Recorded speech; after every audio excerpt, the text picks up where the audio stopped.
আজকে বৃহত্তর দরকারে খেলি ইয়া আল্লাহ ওই ছিলেন আগে বলছে লক্ষ লক্ষ মানুষ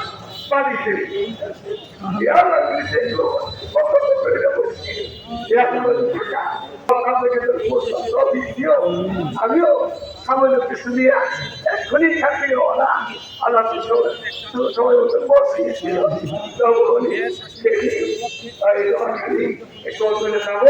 আল্লাহ তুমি আমাদের দেশের এই বিপদের সময় তারা পানি ভিতরে ঢুকতেছে কত মানুষের আল্লাহ তুমি মানুষের এই সাধারণ পানি বানানো পানি দিচ্ছে যেন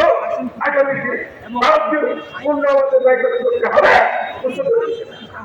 আর দিতে হয় চাকরিতে করতে হয় এই সরকার করবে আমরা তাদের আল্লাহ